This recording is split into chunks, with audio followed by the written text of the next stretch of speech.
Bienvenidos a un nuevo video de esta serie sobre PBR. Mi nombre es Ricardo Muñoz y hoy día vamos a ver unas últimas modificaciones a las topologías o a los videos que habíamos visto anteriormente. Comenzando con un breve resumen de lo que hemos hecho en anteriores videos, en anteriores laboratorios. Teníamos un escenario donde la red del cliente tenía dos o tiene dos ISPs, pueden ser más, entre los cuales quiere balancear carga, pero de una forma controlada, ¿no? Sin depender del enrutamiento aleatorio que puede realizar el router al tener varias rutas por defecto.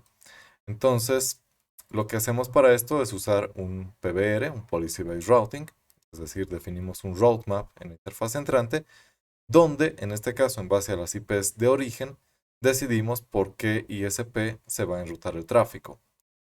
Habíamos definido que las VLANs 10, 20 y la red de servidores por defecto se van a enrutar por ISP-A, mientras que las VLANs 30 y 40 se enruten por ISP-B. Posteriormente queríamos configurar la redundancia, ¿no? Y ahí el problema es que la primera política, se va a aplicar siempre que este enlace o esta interfaz esté disponible, que esté arriba. Pero esto no indica que el ISP en su totalidad esté funcionando sin problemas. Entonces, para eso hemos configurado los IP Service Level Agreement junto con unos Tracking Objects, que lo que hacen es mandar paquetes de sondeo desde router 1 hacia hosts específicos en Internet. En este caso, estamos mandando unos pings periódicos al host 8888. Y también estamos asegurando por políticas que siempre salgan por esta interfaz FAST01, es decir, hacia ISPA.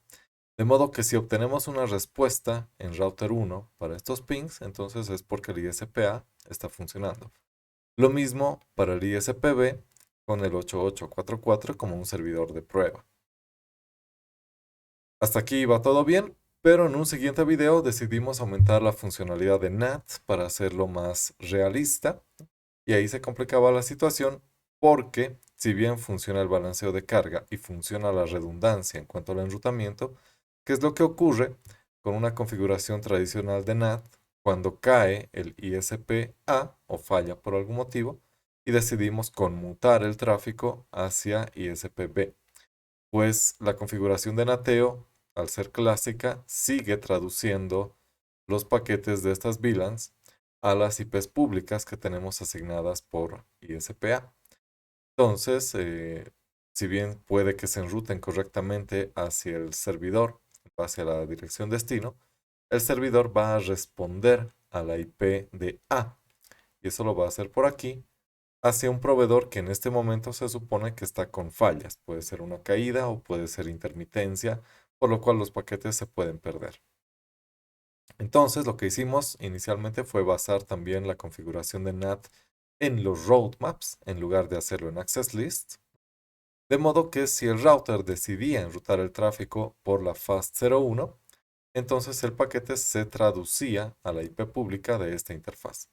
Pero si el router decidía por políticas enrutarlo por la otra interfaz, pues el paquete se traducía también a esta otra IP. Entonces eso resolvía la situación para los clientes, los hosts clientes, pero todavía teníamos inconvenientes para el tráfico que se originaba en Internet hacia el servidor. Y lo que puede pasar es que si bien el servidor por políticas debe enrutarse por ISPA siempre que funcione correctamente, los usuarios en Internet aún así pueden decidir conectarse a la IP pública de este servidor provista por ISP-B.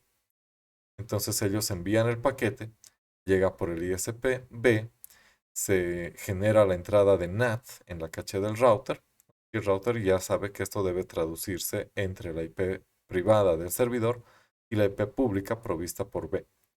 Sin embargo, al recibir la respuesta, router 1 por políticas decide enrutar esto por ISPA y hasta cierto punto podría haber funcionado bien, pero lo que ocurre actualmente es que muchos ISPs deciden reforzar la seguridad de borde y ponen algunos filtros, en este caso puede ser una access list, que solo permite paquetes en este enlace que provengan de la dirección IP pública que ISPA le ha provisto a este enlace, o bien una IP del pool que le ha provisto al cliente.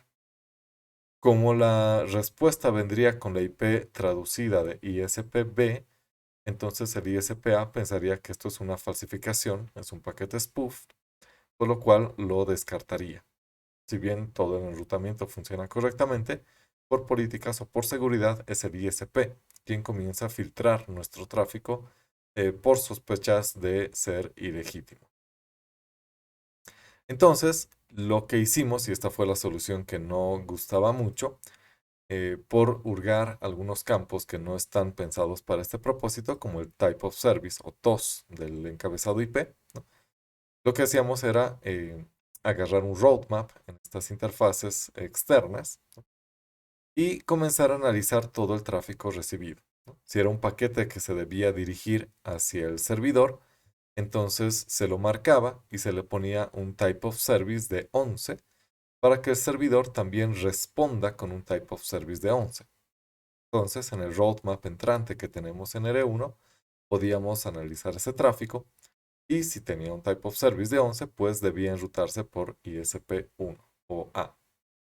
Del mismo modo, el tráfico que entraba por ISP-B se marcaba con un type of service 12, el servidor respondía con TOS 12 y el router decidía por ese motivo enrutarlo nuevamente por ISP-B, ¿no? Entonces esto resolvía el problema, pero nos deja con el riesgo de que si en algún momento decidimos implementar políticas de QoS al interior de la red, ¿no? Quality of Service, y comenzamos a marcar también internamente estos paquetes, modificando así los campos que pueda enviar el servidor, pues ahí descompaginamos toda la configuración que habíamos hecho antes y volvemos al mismo problema. Entonces, es conveniente buscar una mejor solución.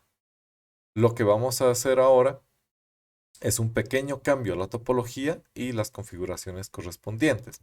Y lo más recomendable sería aumentar un par de routers de borde dedicado para cada ISP para poder realizar estas tareas de NAT de forma exclusiva y desligar a R1 de esas funciones, ¿no? Mientras tanto, router 1 se dedicaría únicamente a las funciones de enrutamiento, en este caso en base a políticas, lo cual va a simplificar también estas operaciones.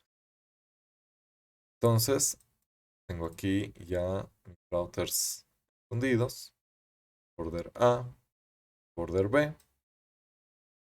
Mencionábamos que al hacer nuevos enlaces vamos a necesitar nuevas subredes.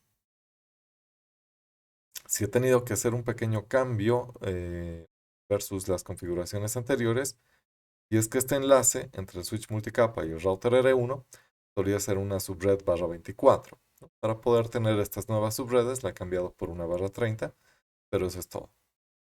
Entonces comenzamos quitando estos enlaces hacia los ISPs, los routers de borde acá, y añadimos los nuevos enlaces. Una fast 00, fast 10 a fast 00 y las fast 01 hacia la 00 de los ISPs. Acomodar estas etiquetas para que sea más legible.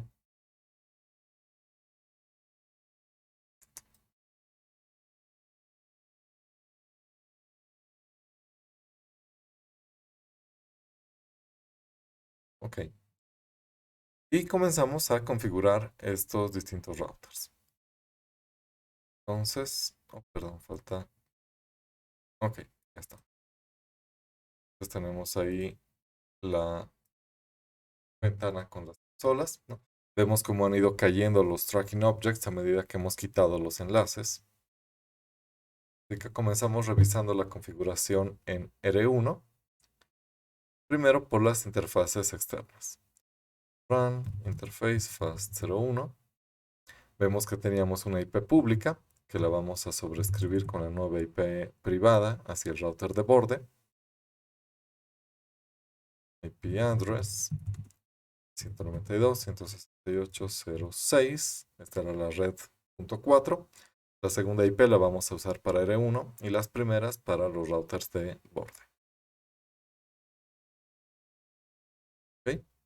Teníamos una configuración de NAT que ya no va a ser necesaria.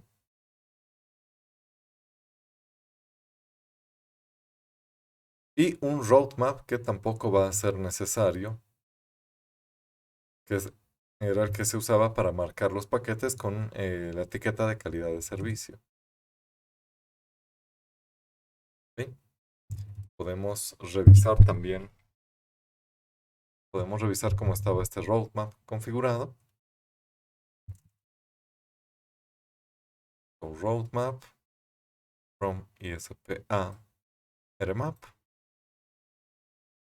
Y si se fijan, lo único que hacía era buscar una access list que buscaba el tráfico hacia la red de servidores, ¿no? Y los marcaba con un TOS 11. Entonces podemos borrar esto.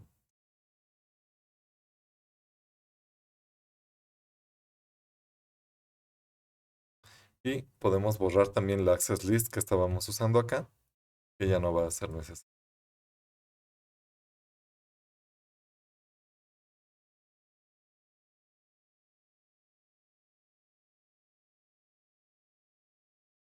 ¿No? Del mismo modo, revisamos la interfaz FAST 1.0. No, primero confirmaremos esta. Ahí está. De momento solo la dirección IP. No hay mucho más, pero sí vamos a ir aumentando cosas a continuación.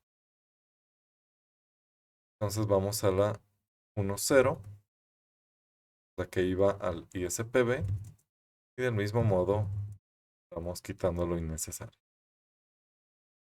IP address 192.168.0.10, esta era la subred 8, segunda IP será la 10.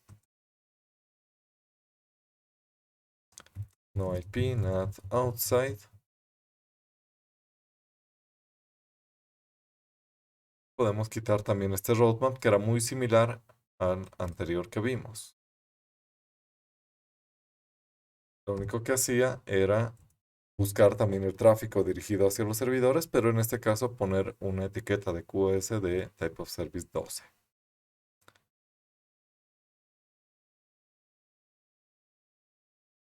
¿Mm? Podemos borrar entonces el roadmap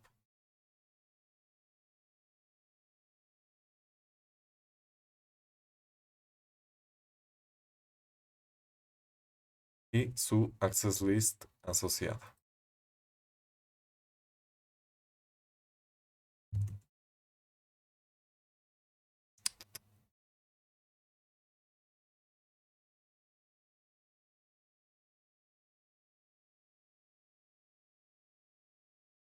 Y access list extended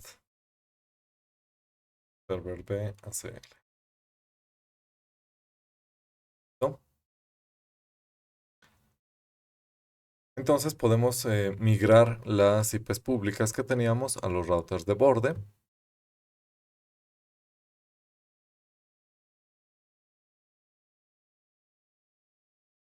Interface fast 00, esta es la que va hacia R1.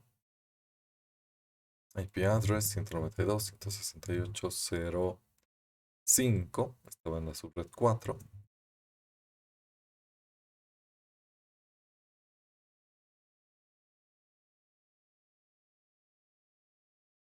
No shutdown.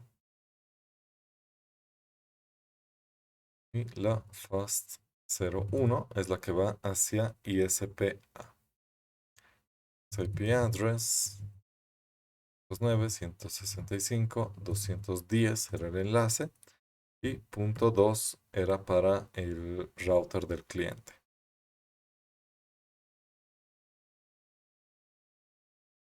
Down.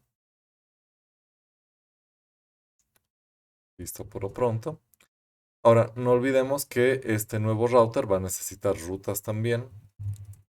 Para empezar, una ruta por defecto hacia ISPA 209.165.210.1 y también una ruta hacia la red interna del cliente que es la red 10/8 hacia 168.0.6.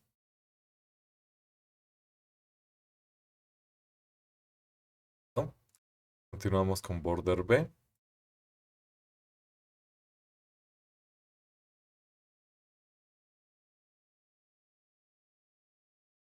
Perdón, primero la 00, es la que va hacia R1. IP address 192.168.0.9. Down. Y ahora sí, 0.1. La IP pública, 209.165.220.1. 30. Down. Y también las rutas. Por el siguiente salto, que es 209.165.220.1. Oh, perdón, le puse una IP.1 a la interfaz de este router. Debería ser .2.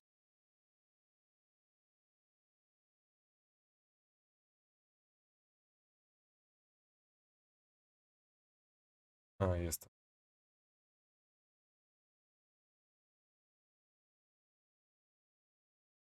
Ahora sí la ruta y la ruta también a la red interna.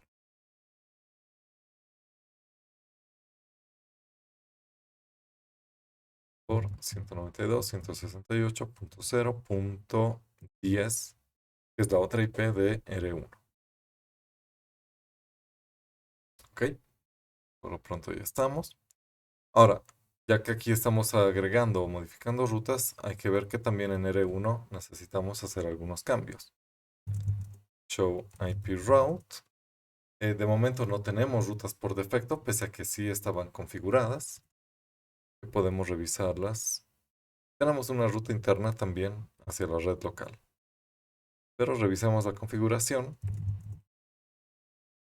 IP route. Y sí teníamos dos rutas por defecto, pero apuntaban como siguiente salto a las IPs públicas de los ISPs, ¿no? Las cuales ya no son alcanzables por R1. Así que hay que quitarlas. Route, la primera ruta. Y no IP route, la segunda. Las cambiamos por IP route, ruta por defecto. Y el siguiente salto, que en este caso será border A, 192.168.0.5. Y lo mismo para border B, que es el punto 9. ¿Ok? Hasta ahí vamos bien.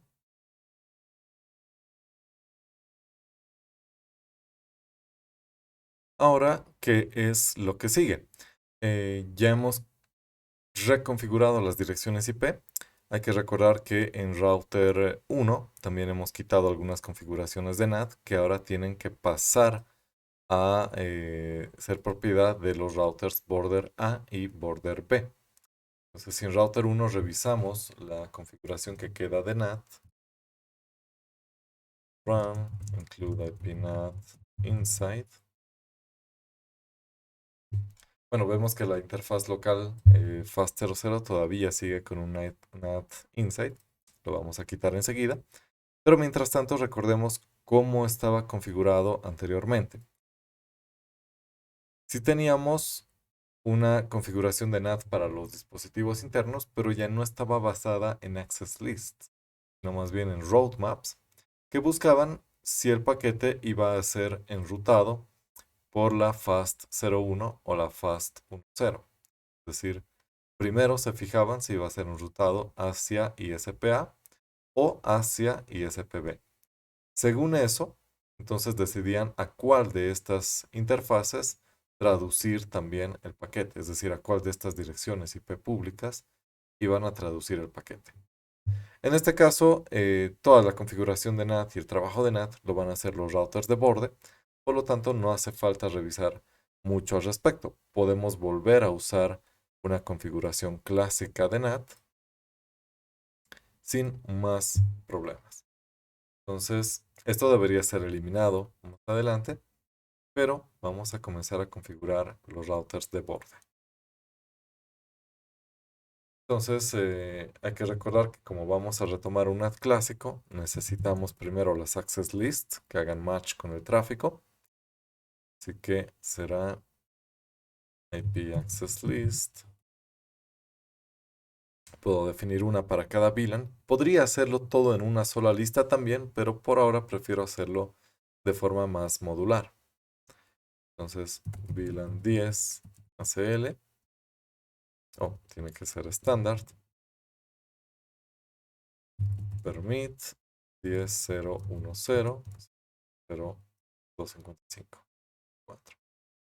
Lo mismo para la VLAN 20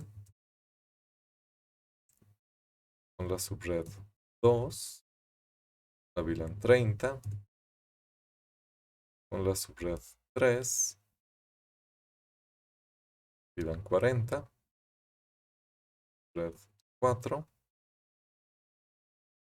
y la VLAN o red LAN de servidores con la subred 100.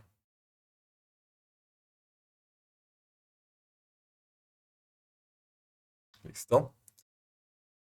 A continuación, en base a estas access lists, definimos las configuraciones de NAT. Y bueno, si bien por políticas, solo las VLANs 10, 20 y servidores se enrutarían hacia el ISP1 inicialmente, hay que considerar también que cuando se active la redundancia, si es que falla el ISPB, pues las VLANs 30 y 40 también van a cruzar por el router border A y también van a tener que salir a través del ISP-A. Entonces, es conveniente tener ya las entradas listas para esta configuración de NAT. Entonces, IPNAT, inside source, list, VLAN 10 ACL, que se traduzca a la interfaz fast 01. No nos olvidemos del overload. Lo mismo para la CL de VLAN 20. Lo mismo para la 30, la 40 y la red de servidores.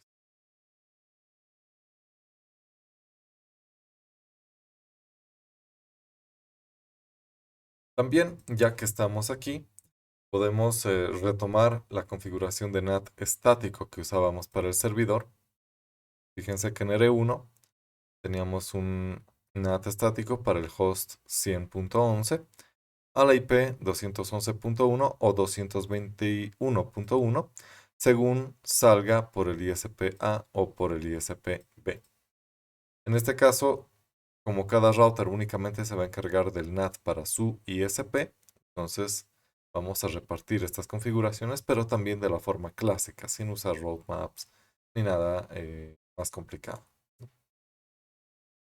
Entonces, IPNAT inside source static 10.0.111 a 209.165.211.1.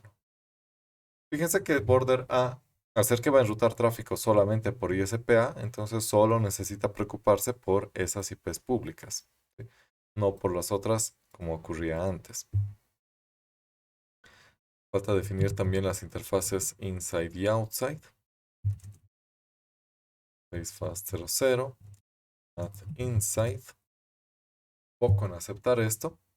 Mientras tanto, vamos configurando el router border B.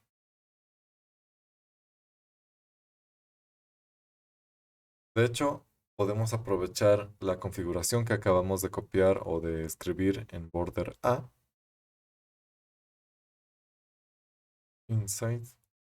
Retomamos la fast 01. IPNAT outside. Border A.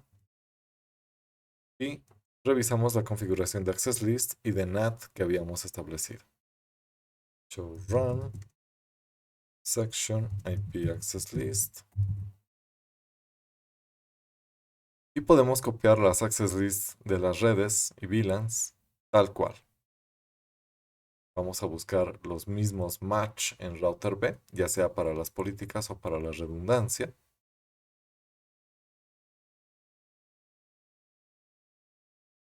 Y la configuración de NAT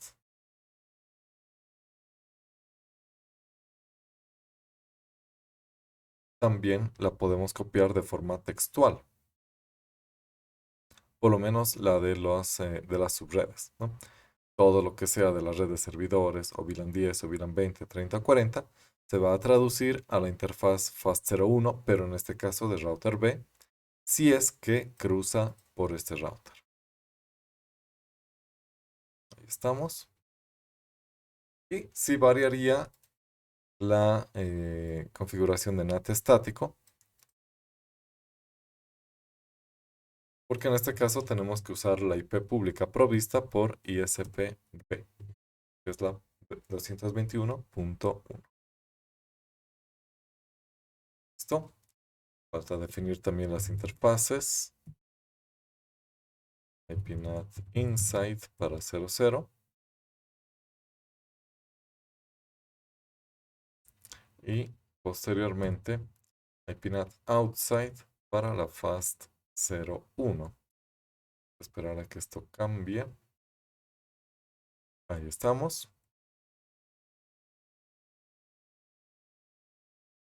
Listo. Entonces, en lo que se refiere a los routers de borde, ya tienen todo listo. Tienen las rutas, o IP route, por defecto, ruta hacia la red interna. Tienen las configuraciones de NAT y es todo lo que necesitan. Por su parte, router 1, vimos que todavía necesitaba hacer unos cambios. So, run interface fast 01. Aquí ya está más o menos la configuración lista. Lo mismo en la 1.0. Posteriormente vamos a hacer algunos aditamentos. Pero la 00, que es de interfaz local o interna, sigue con el NAT Insight, que ya no es necesario. Y el roadmap de Internet, que sigue siendo necesario, pero tiene que ser también editado. Entonces, interface fast 00, IPNAT Insight, y revisaremos cómo está nuestro roadmap. Internet, RMAP. Entonces, habíamos comenzado declarando dos políticas, dos reglas en secuencia 110 y 120, que eran más o menos como unas políticas predeterminadas, ¿no? De último recurso. Entonces la 110 nos decía que todo el tráfico que coincida con las VLANs 10, 20 o servidores se enruta como primera instancia a través de este siguiente salto como primera opción, siempre y cuando el track 1 esté up. En este caso nos dice que está down, así que esto no se va a cumplir. Y como segunda opción, siempre y cuando el track 2 esté up, que usemos al siguiente salto que era ISP-B. Más o menos al revés, teníamos la política 120 para las VLANs 30 y 40. Como primera opción, ISP-B, siempre y cuando el track 2 funcione. Y como segunda opción, ISP-A, siempre y cuando el track 1 funcione. Entonces podemos editar esto pronto. Y habíamos aumentado posteriormente las políticas en secuencia 11 y 12, que lo único que buscaban era paquetes con un TOS 11 y TOS 12 para enrutarlos por los ISPs A o B. En este caso vamos a ver después cómo cambiamos esto. Por lo pronto vamos a borrar esas secuencias 11 y 12. No, roadmap, internet, rmap, permit 11, 12. Y vamos a editar las líneas 110 y 120. Roadmap, internet, rmap, permit 110. Entonces, ¿qué tenemos aquí? Tenemos que quitar estos siguientes saltos, estas configuraciones de salto. No set y el mismo comando que está acá. IP next hop, verify availability, la IP del siguiente salto, el orden de las opciones y el tracking object. Ups. Oh, ni en lugar de no. Estamos. Borramos la segunda línea.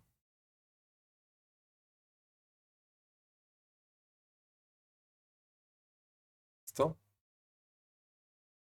Y ya que estamos en la secuencia de 110, modificaremos por las correctas.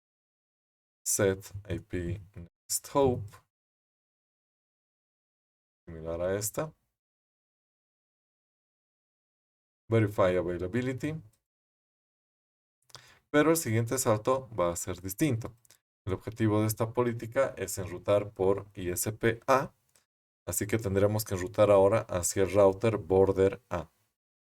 168.0.5, opción 1, dependiendo del track 1.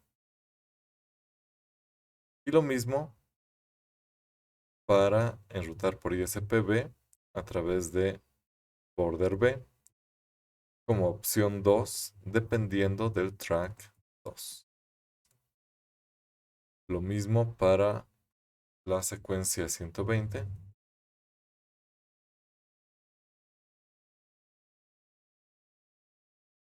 Borramos estas líneas.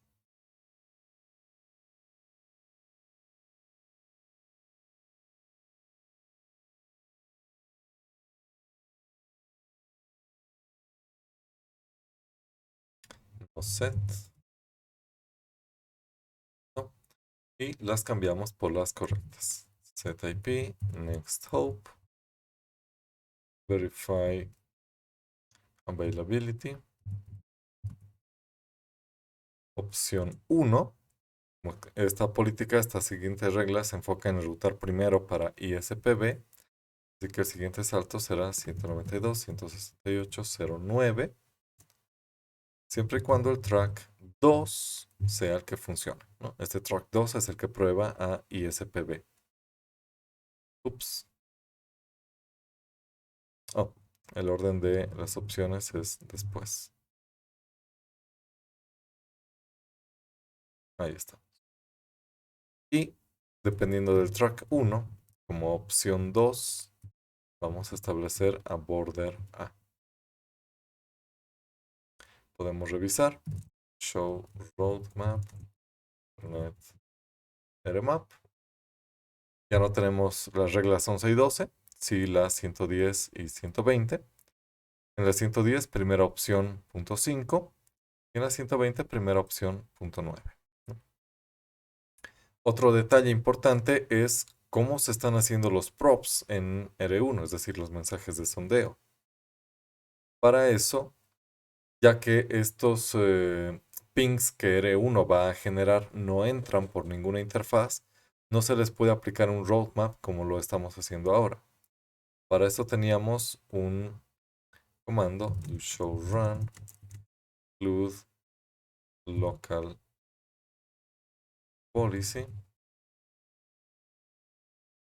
que era este de acá.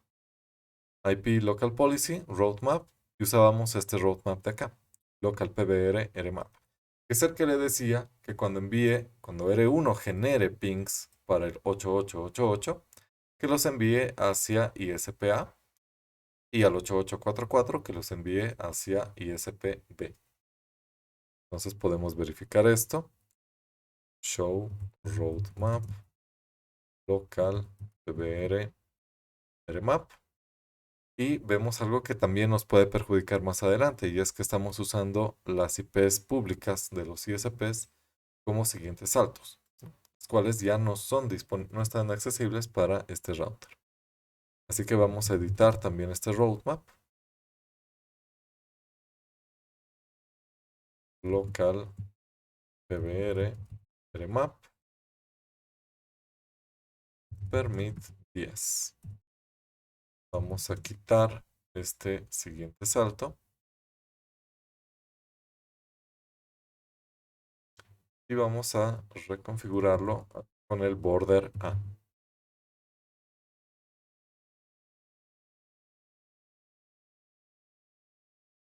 ¿No? Lo mismo en la secuencia 20. Quitamos a ISPB como siguiente salto y establecemos a border B en su lugar.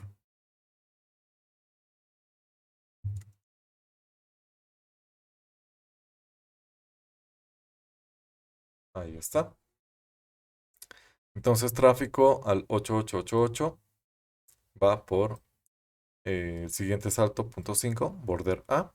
Aparte estamos definiendo que siempre se usa la interfaz FAST01 o si esta no estuviera disponible, entonces la null 0. Es decir, que se descarta el tráfico porque solo nos interesa mandarlos por aquí. Lo mismo en la secuencia 20, tráfico al 8844 sale por border B a través de la interfaz 10 como única opción.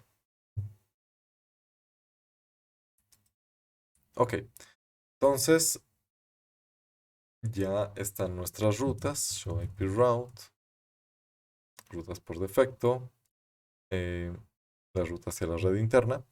Y nos está faltando un pequeño detalle. Si se fijan hasta este punto, no están volviendo a subir los tracking objects, ¿no? Lo que ocurre es que, como van a funcionar estos paquetes de sondeo, si ahora router 1 tiene IPs privadas en sus interfaces salientes, ¿no? La punto .6 y la punto .10, y no se está configurando ningún NAT para estas dos. Entonces vamos a configurar reglas de NAT también en los routers de borde. Podría ser un NAT estático o uno dinámico, pero en este caso vamos a hacerlo simple con uno estático. NAT, inside source, static. La IP que usa router 1 para border A es 192.168.0.6. Y en este caso vamos a optar por la última dirección IP pública provista por ISPA. Al ser un conjunto de 8 IPs, la última será la última utilizable seguramente será la 6. Entonces, perdón, aquí, 9.165.211.6. Oh, estamos en modo privilegiado.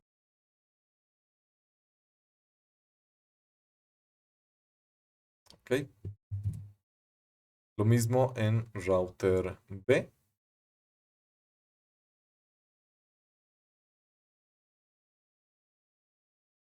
Solo que en este caso vamos a usar una IP del pool de ISP-IP, que sería la 6 también, pero es la 221. Ahí está. Entonces, si revisamos router 1, mientras todo esté bien, ya están subiendo los tracking objects. Ya subió el 1 y en breve debería subir el 2. Oh, perdón, cometimos un error acá. De hecho, estamos usando la IP que usa router 1 para comunicarse con border A. Tenemos que buscar la otra IP que se usa para border B, que sería la punto 10.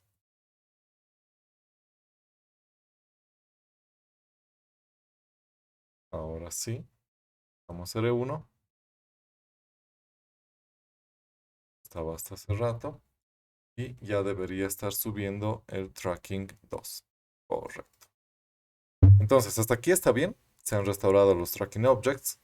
Así que si probamos el tráfico desde PC1, por ejemplo,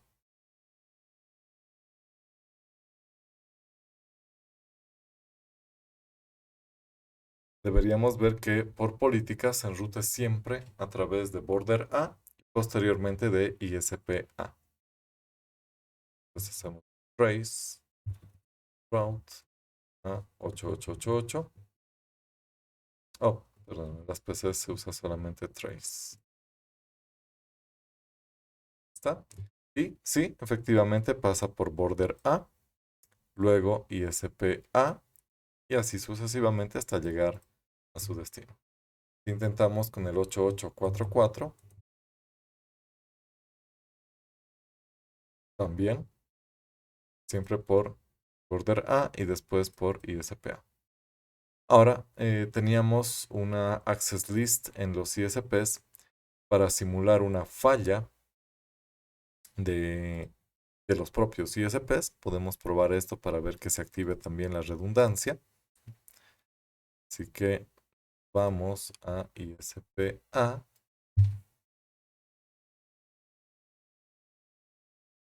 Show access list. Teníamos esta ACL fail que la vamos a aplicar a la interfaz saliente, cosa que no sea algo muy obvio, muy directo, que podemos ver en la topología.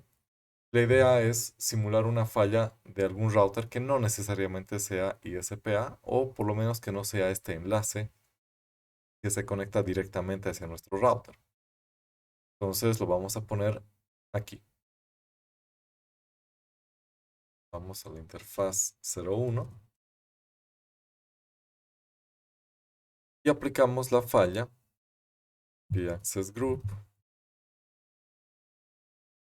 fail ACL de forma entrante y saliente.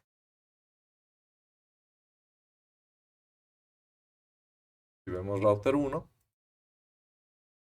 en breve debería estar cayendo el tracking 1. Ahí está, ya cayó. Y si probamos nuevamente con la PC1, seguimos teniendo enrutamiento, pero esta vez a través de border B y el ISP-B, tanto al 8844 como al 8888. Entonces sí, funciona, ¿no? Podemos revisar en los routers de borde. Show IP NAT translations.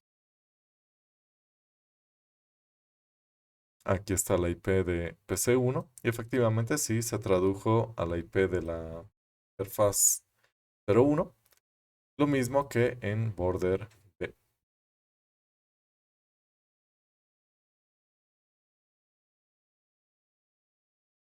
PC1 y la IP de border B. ¿Ok? Entonces hasta ahí vamos bien. Falta ver cómo es que vamos a hacer para el tráfico, no desde el servidor, pero hacia el servidor desde Internet. Entonces, continuamos con eso. Oh, sí. Vamos a restaurar la falla que pusimos todavía en el SPA. Es decir, vamos a quitar estas access lists para restaurar todo el tráfico a su normalidad.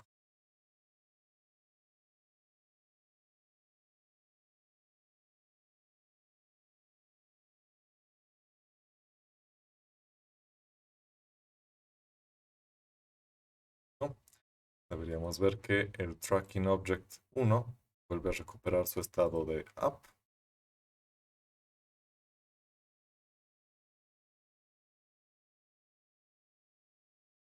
Puede tomar un poco de tiempo, pero ahí lo tenemos.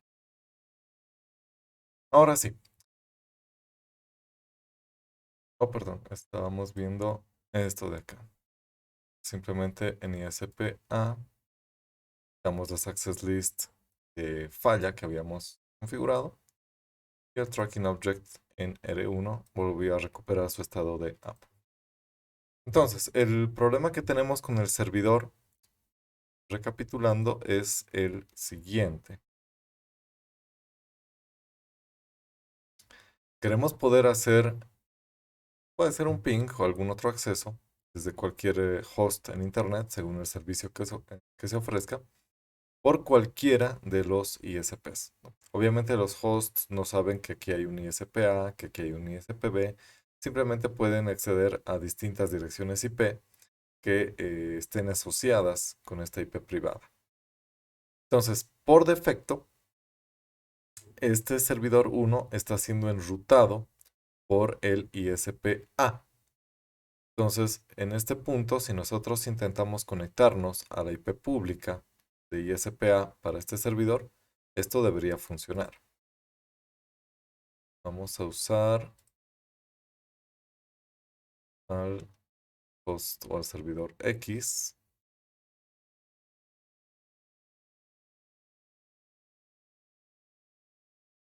Y vamos a hacer un ping a 209.165.211.1, que es la IP pública asignada para el servidor interno. Y sí, hay respuesta. ¿Qué pasa si hacemos lo mismo con la IP 221.1? Tenemos timeouts. De hecho, si cortamos y vemos un traceroute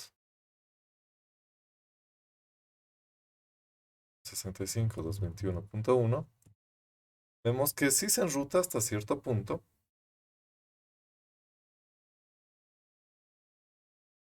Sale por su gateway al 202.2, al 220.2. Vemos que está entrando por ISP, pero continuamos teniendo respuestas de un host 211. ¿Qué es lo que ocurre entonces?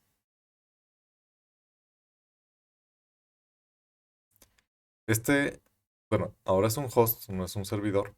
Este host está enviando paquetes a la IP pública de ISP-B para este servidor. Esto se enruta a través de la nube de Internet, viene por ISP-B, border 1, a router 1, pero lo que ocurre es que en la caché de router 1, show IP NAT translations, include 10.0.100,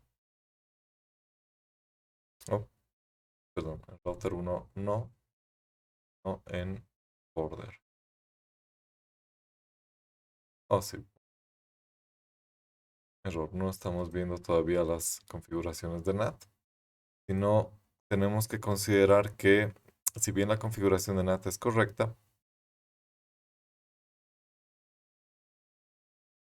aquí, entonces si se traduce de border B de la IP pública a la IP interna, local del servidor, el servidor responde, pero router 1 por políticas traduce, o mejor dicho, enruta hacia border A. Entonces border A es quien ahora traduce el paquete del servidor a la IP pública de ISPA y con esa IP origen se enruta hacia el servidor o al host X en este caso.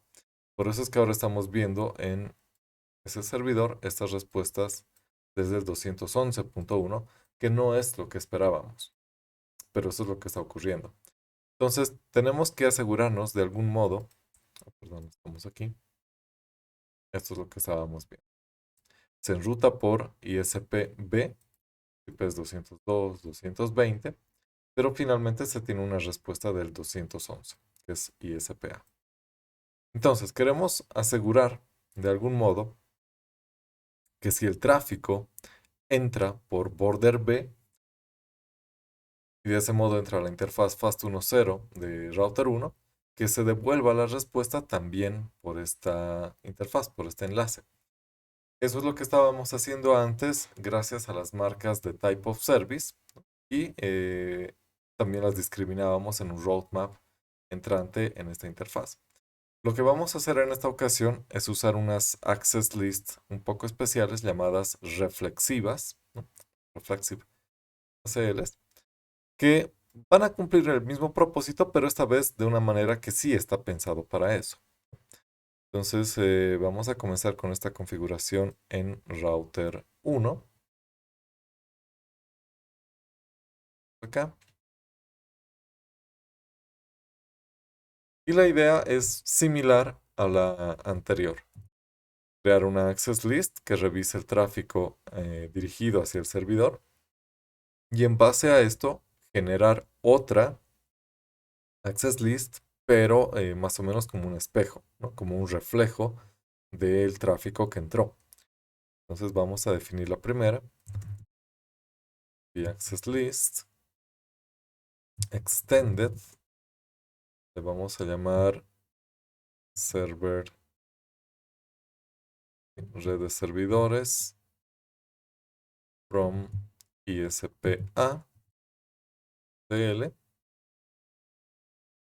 Y lo único que nos interesa es permitir todo el tráfico, pero específicamente el tráfico que se dirija a los servidores lo vamos a reflejar en otra access list.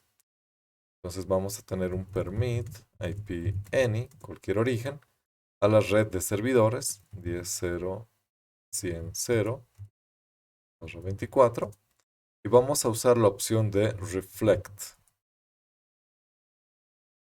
Y gracias a esto vamos a poder generar una segunda access list que sea el reflejo de estos paquetes que estén haciendo match con esta línea. Le vamos a llamar server a reflect, o el mismo nombre que acá en todo caso, server from a, server from a reflect. Oh, se me olvidaba, voy a quitar esta línea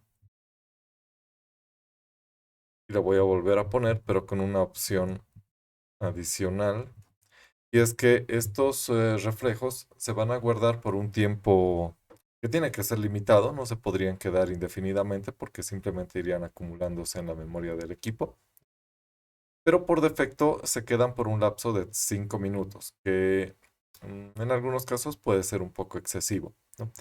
Recomendaría tal vez una cosa de 1 minuto a 3 minutos, pero por un problema que puede haber en estas pruebas, lo voy a modificar a 15 segundos, que sigue siendo un poco elevado, pero es decir, para estas pruebas que vamos a hacer, pero es justamente para ver un error que puede ocurrir, ¿no? 15 segundos, por defecto son 300 segundos, es decir, 5 minutos, así que esto es bastante bajo. Oh, tenía que decir timeout.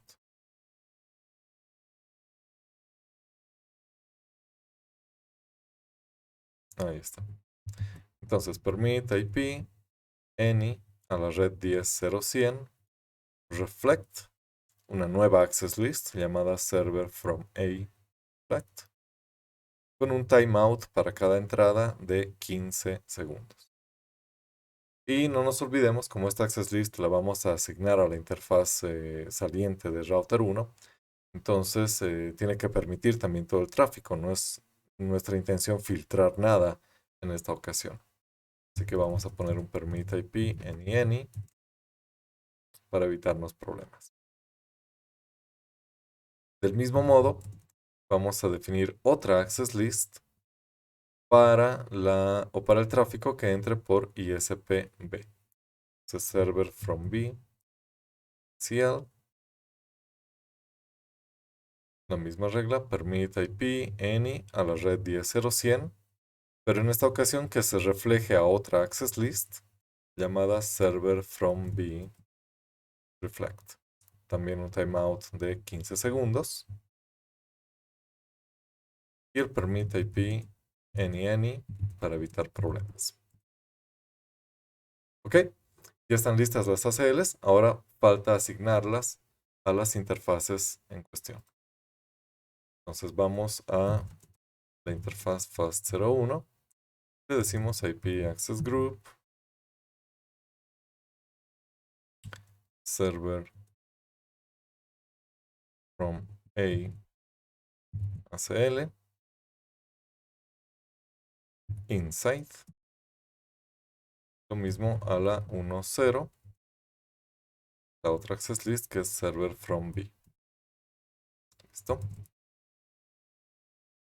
Entonces podemos revisar estas access lists de reflejo, tanto server from A reflect como server from B reflect. IP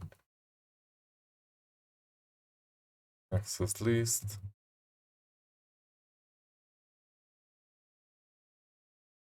Y por el momento están vacías, ¿no? La lista existe, pero vacía. Lo mismo con B. Entonces es interesante cómo estas access lists se van poblando, porque justamente como decíamos, va a ser un reflejo del tráfico que ingrese. Todos los paquetes que ingresen, por ejemplo, de esta la línea de un permit any, por ejemplo el 8888 al 10.0.100.11, se van a reflejar en otra entrada que va a permitir el tráfico de 10.0.100.11 hacia 8888, es decir, el retorno. Ahora, el problema que podemos tener, por lo menos en estas pruebas, es que como vamos a probar inicialmente con tráfico ICMP, con pings, este tráfico es muy sencillo. Entonces, cuando entre un paquete desde el servidor o desde el proveedor A, se va a crear un reflejo para las respuestas desde el servidor 10.0.100.11 en paquetes ICMP al host 8888. Es decir, acá. Lo que puede pasar es que vamos a hacer un ping del 8888 a esta IP pública de ISPA para el servidor. Eso va a entrar por la FAST01, se va a reflejar en la access list y vamos a buscar un match en router 1 para que ese reflejo se enrute por esta línea como primera opción. Del mismo modo, los reflejos que se generen al entrar el tráfico por el border B se van a buscar en el roadmap y se van a enrutar por border B, posteriormente el ISPB. El problema con el tráfico ICMP es que cuando enviemos un ping del 8888 a la IP de ISPA y después enviamos un ping del mismo host a la IP de ISPB, eso va a generar un tráfico que coincida con con ambas access lists, ¿no? Entonces se va a hacer caso a la que esté primera, que en este caso sería la de ISPA. Ahí es que vamos a tener problemas mientras esa entrada no expire. Una vez que expire, ya vamos a poder tener una respuesta con normalidad por el otro lado. Mejor verlo que describirlo. Entonces ya tenemos nuestras access lists y ahora modificamos el roadmap. Roadmap, Ethernet, RMAP. E igual que antes, vamos a añadir nuestras políticas 11 y 12 antes de estas secuencias 110 y 120. Entonces decimos roadmap, internet, RMAP, permit 11. Oh, mi error, falta todavía un detalle. Que de hecho estas access lists reflexivas son únicamente como un método de evaluación para otras access lists que las van a contener. Entonces, la ACL que vamos a usar en el roadmap tiene que ser otra en realidad. IP access list extended. Le vamos a llamar desde los servidores to A ACL, por ejemplo. Es decir, subred de servidores que deba enrutarse por el proveedor A. Y fíjense que lo único que hacemos acá es decirle evaluate server from A reflect. La ACL reflexiva que se debería ir poblando de forma dinámica, la vamos a usar como punto de evaluación acá. Todo lo demás se va a denegar de esta access list, que ya sabemos que no significa que se va a denegar o se va a descartar el paquete, simplemente no se lo va a enrutar según las políticas del roadmap y se lo haría según la tabla de enrutamiento. O según las siguientes políticas, en todo caso, si es que hay más. Del mismo modo, creamos otra ACL para enrutar el tráfico por el proveedor B y evaluamos según server from B reflect. Ahora sí, roadmap, internet, rmap, permit 11. Buscamos un match IP address con server to A ACL y establecemos un siguiente salto de border A.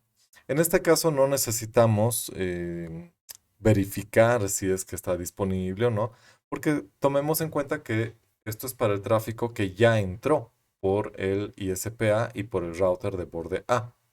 Entonces se supone que están disponibles, a menos que hayan caído en la última fracción de segundo, pero tampoco tendría caso conmutar este tráfico hacia la línea de respaldo, porque la traducción de IPs también perjudicaría.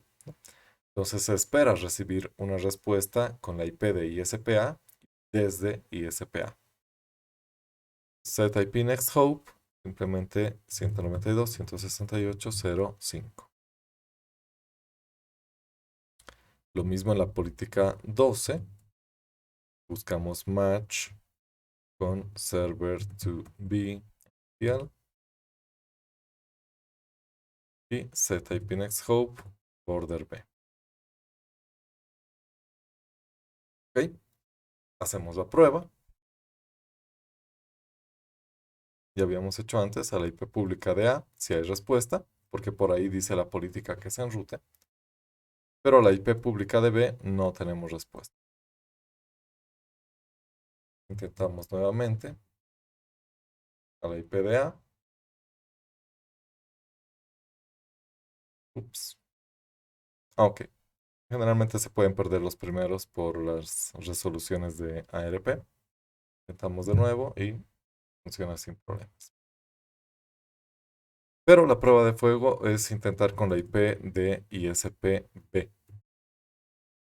Si lo hago inmediatamente, tengo los mismos problemas. Y esto se debe a que si reviso en los routers de borde, o digo, router R1, si reviso las ACLs reflexivas, tu IP access list era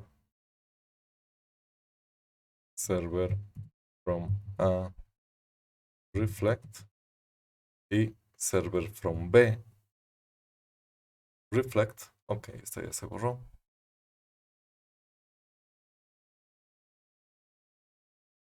Nuevamente. Ok, como ya se borró, ya está funcionando. Voy a probar con el 211. Cuesta, pero ahora el 221 nuevamente vuelve a perderse. Entonces, ¿qué es lo que ocurre? La access list reflexiva de A está ahí y la de B también. Entonces, lo que ocurre es que como los pings son sumamente sencillos, es decir, no tienen un identificador como los números de puerto de TCP o UDP, resulta que son idénticos en ambos casos. Hemos enviado un paquete ICMP del host 8888 al host 10.0.111 por el ISPA y ha reflejado este otro o esta entrada de access list. Pero cuando enviamos el paquete del host 8888 al host 10.0.111 por el ISPB, genera un reflejo exactamente igual al anterior. Entonces, según nuestro roadmap, roadmap, internet, remap, nuestra regla 11 dice que si hay un match con esta access list, ¿no? Entonces se lo enrute por ISP, o mejor dicho, por border A. Entonces, mientras esta entrada siga vigente en esta access list, ¿no? Durante estos 14 segundos restantes, incluso si este tráfico entra por el servidor B, por el proveedor B, se lo va a enrutar por el proveedor A. Eso sí es un pequeño problema, pero es insignificante tomando en cuenta que esto está pensado para servidores que van a ofrecer servicios, ya sea a través de TCP o de UDP. Ahí vamos a tener distintos puertos que van a ser utilizados. Entonces, si probamos desde este servidor, ya no un ping, sino un traceroute. Recordemos que en estas computadoras los traceroutes en realidad usan paquetes UDP, ¿no? Pero la respuesta final, mejor dicho, las respuestas de error de destino inalcanzable sí van a ser mensajes ICMP, ¿no? Entonces, traceroute a 209, 165, 211.1 y también un traceroute a la IP 221. Ok, revisamos nuevamente las ACLs reflexivas. From A y from B. Ahí está. Entonces, en este caso nos damos cuenta que al usar los números de puerto, ya es mucho menos probable que haya un conflicto entre ambas ACLs reflexivas, ¿no? Simplemente varían tanto en el origen como en el destino para ambos casos. Entonces, sí tendría que funcionar pese a que los timeouts sean más elevados, ¿no?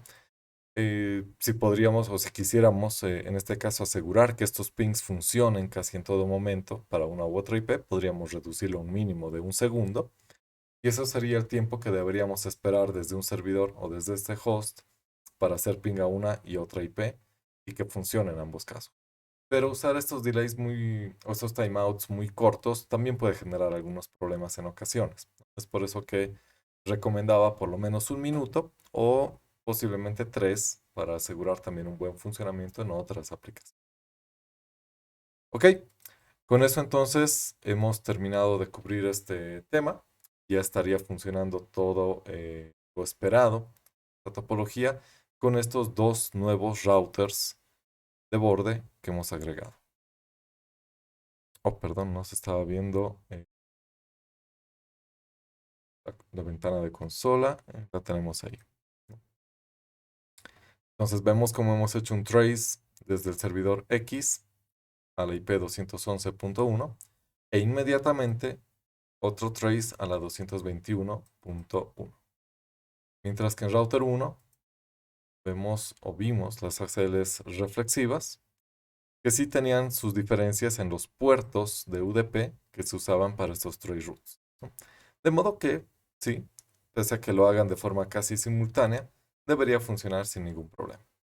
El único detalle es cuando enviamos paquetes ICMP, que sí van a ser como duplicados entre una ACL reflexiva y la otra, y pues ahí es que puede que no se enrute por uno de los dos ISP. Bien, espero que les haya sido de ayuda. Con esto terminamos esta serie de videos sobre PBR, pero ya vamos a estar subiendo contenido sobre otros tópicos a futuro. Son bienvenidos de suscribirse si les ha gustado y nos vemos en otra ocasión. Hasta luego. Chao, chao.